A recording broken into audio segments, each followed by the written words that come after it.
Student, आज जो class है इसमें पाइनस में एम्ब्रियो डेवलपमेंट के बारे में हम अध्ययन करेंगे। इससे जो पहले अपनी क्लास हुई थी उसमें हमने जो पाइनस है उसमें गैमेटोफाइट डेवलपमेंट के बारे में देखा था और उसमें देखा था कि पाइनस में किस प्रकार से जो मेगास्पोर्स है, माइक्रोस्पोर्स है, उसके माध्यम से हैप्लॉइड गैमेटोफाइट का निर्माण होता है।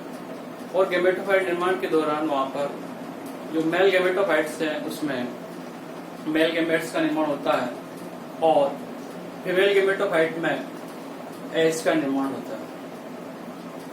जब इनका निर्माण हो जाता है और क्योंकि जो मेल गैमेटोफाइट्स है उसका पोस्ट जो डेवलपमेंट होता है वो पाइनस के जो ओव्यूल होता है, बीजांड होता है, उसके पोलन चैम्बर में ही वहां पर होता है।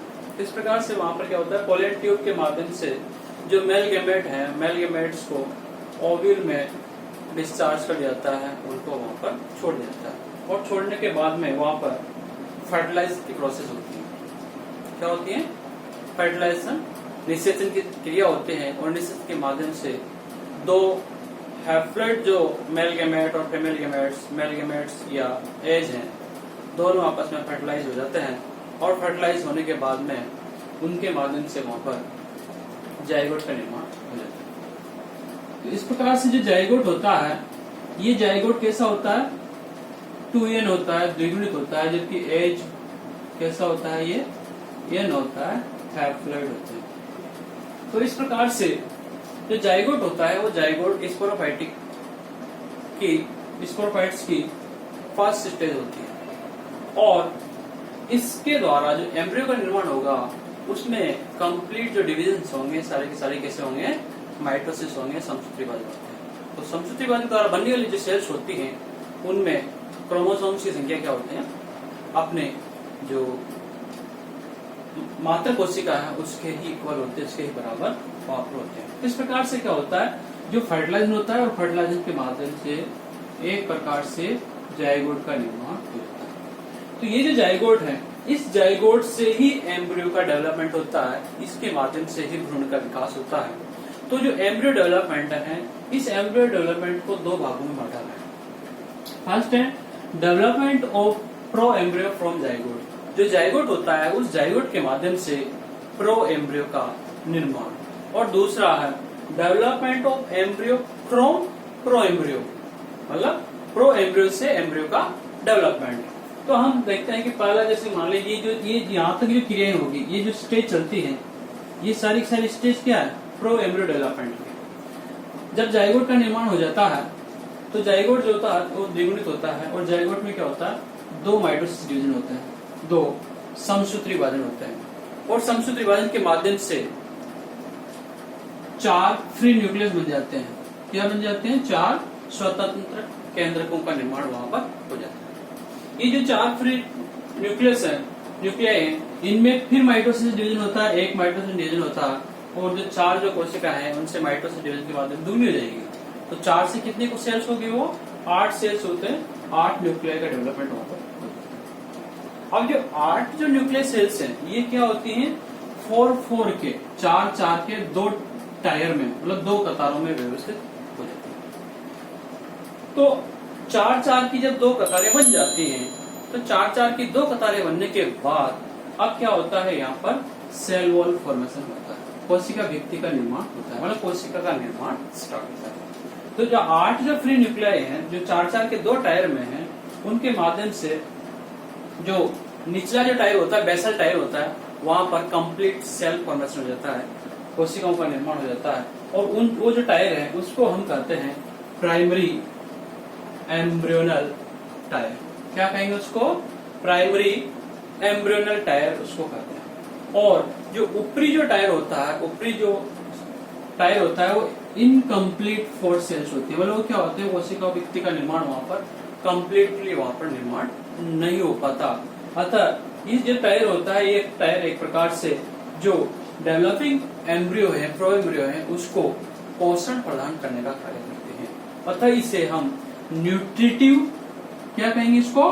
न्यूट्रिटिव सेल्स के नाम से भी जानते हैं, न्यूट्रिटिव टायर के नाम से भी जानते हैं। तो इस प्रकार से देखते हैं कि यहाँ पर एक टायर तो कौन सा बन गया आपका, पोषक कतार। अब दूसरा जो प्राइमरी एम्ब्रियोनल टायर है, इसमें कितनी सेल्स है, 4 सेल्स है। इन 4 सेल्स में क्या होता है, 2 बार अनुप्रस्थ विभाजन होता है, 2 टाइम्स ट्रांसवर्स डिवीजन होता है, 2 बार अनुप्रस्थ विभाजन होता है। और अनुप्रस्थ विभाजन होने के बाद 4 के 3 टायर्स का निर्माण वहां पर हो जाता है। क्या बन जाते हैं, 4 के 3 टायर्स वहां पर बन जाते हैं। एक प्रकार से जो प्रो एम्ब्रियोनल टायर है, इसमें कितनी सेल्स हो गए, 12 सेल्स हो जाते हैं, 12 कोशिकाएं वहां पर हो जाते हैं। तो अब जो 4 के 3 टायर्स हैं, इनको क्या अलग अलग डिवाइड कर दिया जाता है। एक होता है रोजेट टायर, क्या कहा जाता है, रोजेट टायर। दूसरा होता है जो कि सस्पेंसर टायर के रूप में कार्य करता है। किस रूप में कार्य करता है, सस्पेंसर टायर के रूप में कार्य करता है, निलंबक जिसको हम बोलते हैं। और तीसरा होता है एम्ब्रियोनल टायर।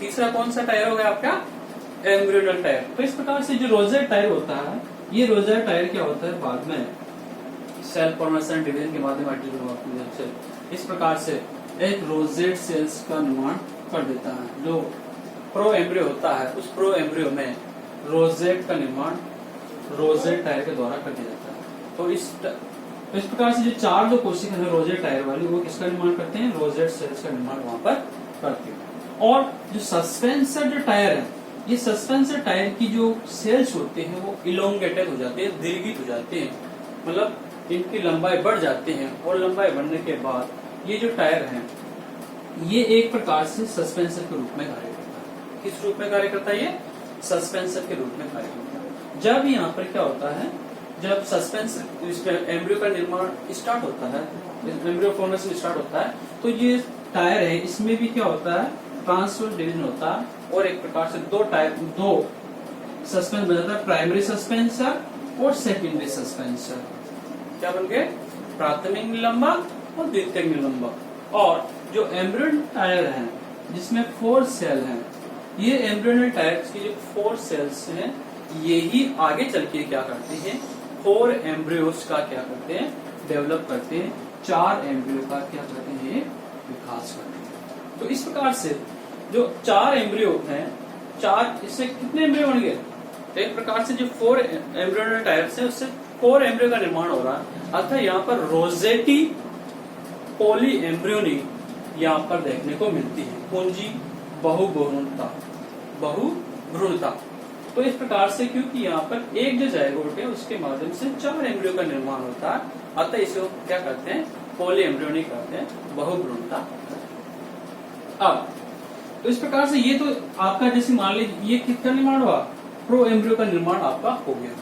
तो जो प्रो एम्ब्रियो का निर्माण हुआ, ये एक प्रकार से कितने सेल्स है, यहाँ पर प्रो एम्ब्रियो में कितनी सेल्स है, 16 सेल्स होती है।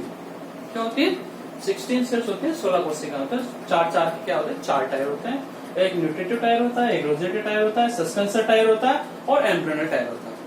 जब एम्ब्रियोनल टायर का निर्माण होता है, तो फिर इसकी सेकेंड स्टेज स्टार्ट हो जाती है, development of embryo from pro embryo.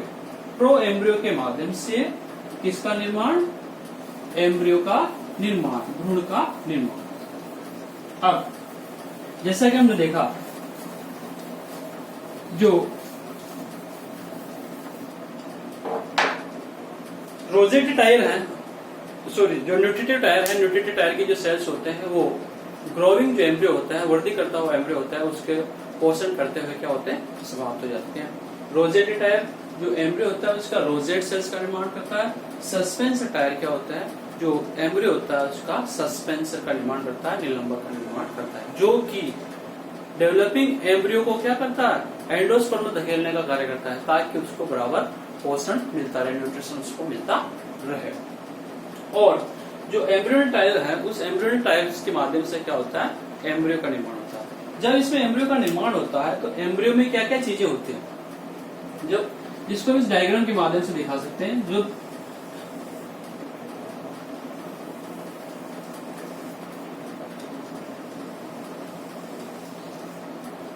ये जो भाग होता है, इसको हम क्या करते हैं, पूरा कंप्लीट इसका क्या है, ये ओव्यूल वाला पार्ट है। तो ओव्यूल वाला पार्ट क्या डेवलप होता है, तो एम्ब्रियो निर्माण के दौरान क्या होता है, बीज का निर्माण होता है। किसका निर्माण होता है इसमें, बीज का।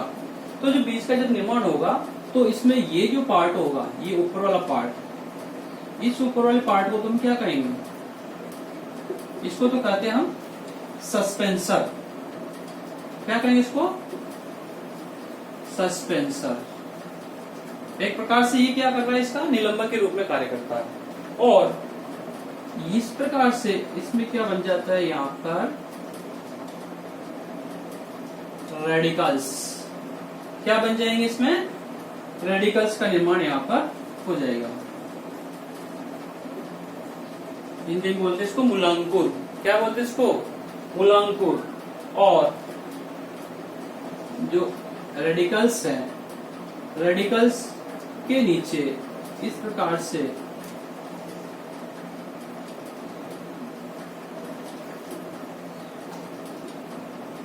ये जो भाग होता है, इस भाग को तो हम क्या कहते हैं, हाइपोकोटाइल। क्या कहें इसको, हाइपोकोटाइल।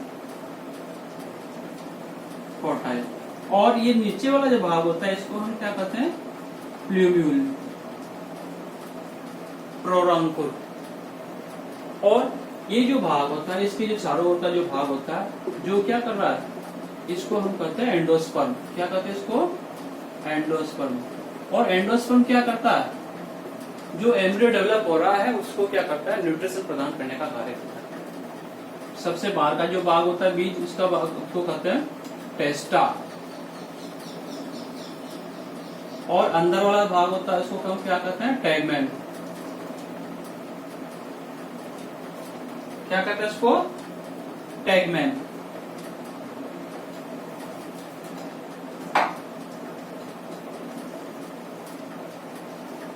इस प्रकार से जो प्रो एम्ब्रियोनल टायर है, उसके माध्यम से क्या होता है, उसमें सस्पेंसर बन जाते हैं, रेडिकल्स बन जाते हैं, हाइपोकोटाइल बन जाते हैं, और फ्लूम्यूल्स का निर्माण वहां पर हो जाता है।